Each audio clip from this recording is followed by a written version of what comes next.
School District. Hey guys, I'm Keith. I've been an educator for 6 whole years, so trust me, I know everything. But I'm going to talk to you guys about how, a little bit of a how, a little bit of a why I had so much fun teaching 6th graders integrating tech in my classroom. The first thing is my level of maturity.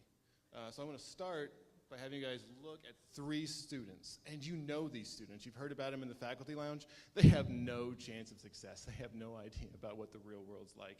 Never going to make it, right? Forget about it, seriously. That's what I had to grasp. The real world is Taylor Swift and Snapchat, okay? Literally, okay? And as soon as we start putting our own interests, our own values onto those students, all we've created is unnecessary anxiety and those power struggles we've all been through with the students. They don't care about math when you're at the grocery store, okay?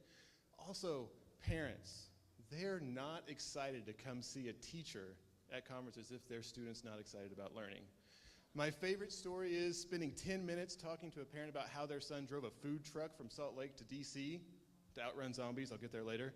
And then I had to email dibbles and benchmark statistics to them later. These guys aren't enemies. They're great tools, but if they're the only tool you're using, you know what else I do with one tool? I assemble IKEA furniture. That's not fun, okay? Seriously, they're great, but we need to be a little more creative. And you'll find if you Google IKEA hacks, if you just Google IKEA hacks with a little creativity and additional tools, the end result is going to be much, much better for you, and my blessed wife doesn't curse me afterwards, okay? So how I do it. Each year, I would have students fill out a Google form to kind of, my step 1 is pull out their popular culture. I had them fill out a Google form every year, but also 10 minutes jumping rope with 6th grade girls. I had a semester's worth of material. Once I had that material, I could then inject it into my problem-based learning. That's the key, problem-based, right? Students don't like worksheets. And if you've ever had that big pile on the weekend, you don't like them either. So stop using them, okay? Talk about my year last year. I was in paradise. I had a bunch of iPhone toting, pop singing, sports loving, anti-smoking zombie lovers. It didn't get any better.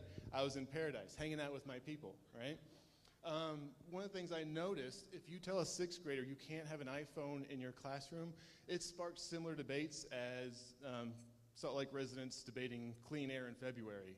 They're pretty entitled to them, so I just gave them a platform to talk about it, okay? Also, each year, I would marry off one of my poor boys to Lady Gaga, and it was their job.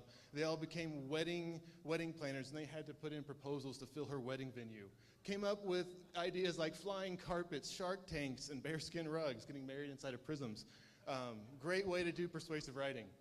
Sometimes our interests collided.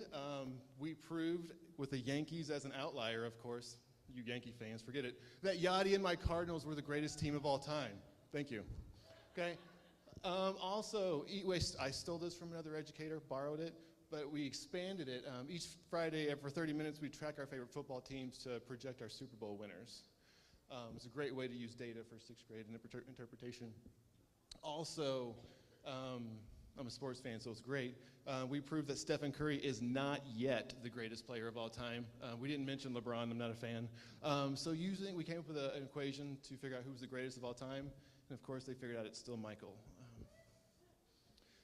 Finding cigarette butts all over our playground sparked a conversation, and we decided to figure out how much time it would take to fill different spaces with cigarette butts based on CDC information. It's pretty gross. So they came up with public service announcements to do that. It was great. Now, my pride and joy, that's not intentional, but it looks really neat. I created Flight 176. Started with the public service announcement from my secretary that freaked out all my kids with the 15 confirmed infections. And from then, they had to figure out how to get to our safe haven in Washington, D.C. They had to pick the car. You can see some of my options I gave them, how much fuel they need to get there. Once they're there, we did things like design our own gardening space using geometry, figuring out crop yield to figure out using algebra to figure out if we can survive. Things like that. They figured out the rate of infection, who's going to get the vaccine once we figured out where it is. We had a blast. We covered our entire 6th grade curriculum, writing, science, and math, with these weekly episodes. This is a picture of a student's desk, and those are some gifts they gave me throughout the year. That's Dale's RV, if you're not a fan. The infection grew. This episode became our classroom's popular culture. It was amazing, and I got to have fun. But I got to give credit to some of these guys. Not everything is my idea. If you haven't looked up Robert Kaplinsky and Brian Marks, look into them. I got to give these guys credit. I took a lot of their ideas and scaffolded it for my classroom. I didn't give them enough credit to actually pay for their full access to their website. Sorry about that. But the great guys wouldn't have done a lot of my activities without their ideas to begin with. So my end message, stop printing worksheets and start giving students problems they actually want to solve.